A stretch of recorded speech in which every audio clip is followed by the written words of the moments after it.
Saudi যুবরাজ সম্ভবত বিশ্বাস করেন ইরানের এই শিয়া প্রভাব বলয়কে যদি সামরিকভাবে চূর্ণ করা না যায় তবে ভবিষ্যতে রিয়াদের অস্তিত্বই সংকটে পড়বে। ইসরায়েলি প্রধানমন্ত্রী বেনিয়ামিন নেতানিয়াহুর ইরান ভীতির সঙ্গে সৌদি আরবের এই কৌশলগত অবস্থানের মেলবন্ধনই ট্রাম্পকে চূড়ান্ত ট্রিগারে চাপতে প্রলুব্ধ করেছে। 9 কোটির বেশি জনসংখ্যার একটি দেশে সরকার উৎখাতের যে ঝুঁকি ওয়াশিংটন গত 4 দশকে নেয়নি, ট্রাম্প তা নিয়েছেন মূলত রিয়াদ ও তেল আবিবের চাপের মুখে। পারস্য উপসাগরের নীল জলরাশি যেন এক ভয়ঙ্কর সুনামির অপেক্ষায়। বাতাসে ভাসছে বারুদের গন্ধ। মার্কিন ইসরায়েলি হামলায় জর্জরিত ইরান হারিয়েছে তার সর্বোচ্চ নেতাকে। লড়াইয়ের মাঠে থাকলেও শক্তিশালী ইরানের ইসলামী রেজিমে যেন পতনের সুর। মার্কিন প্রেসিডেন্ট ডোনাল্ড ট্রাম্প বলছেন অভিযান চলতে পারে আরও অন্তত 4 সপ্তাহ। কিন্তু প্রশ্ন উঠছে, পরমাণু আলোচনার মধ্যে কেন মার্কিন ইসরায়েলি হামলা হলো ইরানে? পেছনে কলকাঠি নাড়ছে আসলে কে? ওয়াশিংটন পোস্টের সাম্প্রতিক এক প্রতিবেদন অনেকটা যেন এই উত্তর দিয়েছে বিশ্ববাসীকে। সেই প্রতিবেদনটি যদি আমরা বিশ্লেষণ করি, কি দেখি?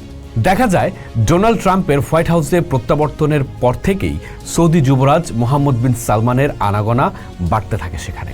যদিও গণমাধ্যমে আমরা দেখি রিয়াদ শান্তি ও কূটনৈতিক সমাধানের কথা বলছে। সৌদি আরবের আমেরিকান ঘাঁটিতে ইরানের হামলার নিন্দাও জানিয়েছে। কিন্তু ওয়াশিংটন পোস্ট বলছে সৌদি যুবরাজ সম্ভবত বিশ্বাস করেন ইরানের এই শিয়া প্রভাব বলয়কে যদি সামরিকভাবে চূর্ণ করা না যায় তবে ভবিষ্যতে রিয়াদের অস্তিত্বই সংকটে পড়বে। ইসরায়েলি প্রধানমন্ত্রী বেনিয়ামিন নেতানিয়াহুর ইরান ভীতির সঙ্গে সৌদি আরবের এই কৌশলগত অবস্থানের মেলবন্ধনই ট্রাম্পকে চূড়ান্ত ট্রিগারে চাপতে প্রলুব্ধ করেছে। 9 কোটির বেশি জনসংখ্যার একটি দেশে সরকার উৎখাতের যে ঝুঁকি ওয়াশিংটন গত 4 দশকে নেয়নি, ট্রাম্প তা নিয়েছেন মূলত রিয়াদ ও তেল আবিবের চাপের মুখে। কিন্তু কেন সৌদি আরব এই যুদ্ধে উস্কানি দেবে? এর কয়েকটা কারণ আছে। প্রথমত, ইরান যদি সামরিকভাবে পঙ্গু হয়ে যায় তবে ইয়েমেনের হুথি, লেবাননের হিজবুল্লাহ আর ইরাকের শিয়া মিলিশিয়াদের রসদ বন্ধ হয়ে যাবে। এটি রিয়াদকে পুরো অঞ্চলে একচ্ছত্র নেতা হিসেবে প্রতিষ্ঠিত করবে।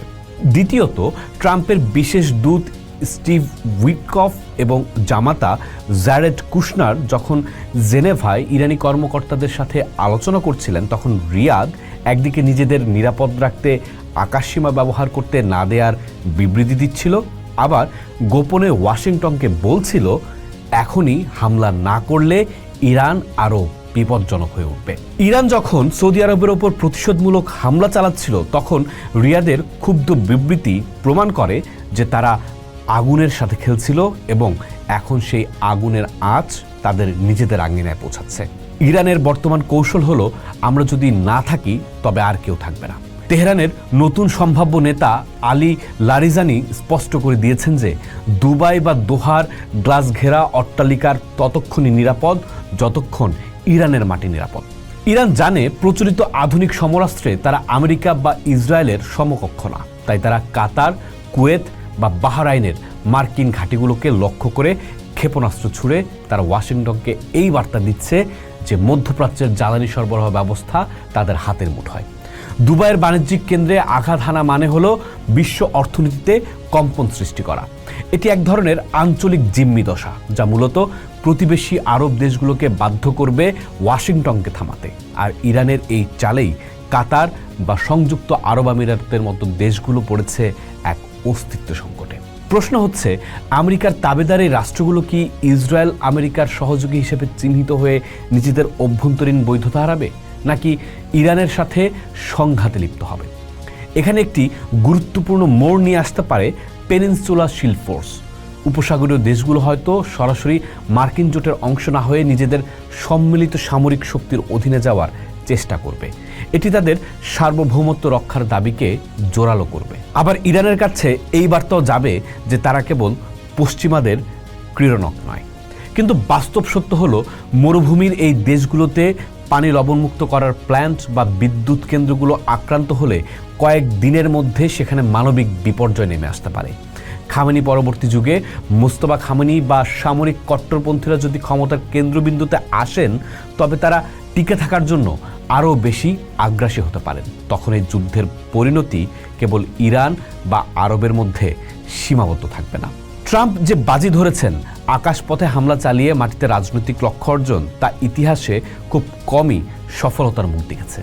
উদাহরণ হিসেবে বলা যায় 2003 সালে ইরাক আক্রমণের ক্ষত এখনও মধ্যপ্রাচ্য বয়ে বেড়াচ্ছে। ফলে বর্তমানের এই খামেনিবিহীন ইরান হয়তো আরও বেশি বিশৃঙ্খল এবং ভয়ঙ্কর হয়ে ওঠার সম্ভাবনা তৈরি করে। শুধু কূটনৈতিক আলোচনার টেবিলে যে সমাধান সম্ভব ছিল, তাকে বোমার শব্দে চাপা দিয়ে মধ্যপ্রাচ্যকে এক অনিশ্চিত গন্তব্যের দিকে ঠেলে দিয়েছে ট্রাম্প নেতানিয়াহু। ইরান আমেরিকার এই লড়াই এখন আর কেবল মানচিত্রের সীমায় নেই, এটি এখন আদর্শ, অর্থনীতি এবং অস্তিত্বের লড়াই। ইতিহাসের বার্তা হচ্ছে যে আগুন একবার মরুভূমিতে জ্বলে ওঠে, তা নেভানো আর কোনো পরাশক্তির পক্ষেই সহজ হয় না। পোস্ট দেখুন, ভাবুন, করুন, থাকুন পোস্টের সাথে।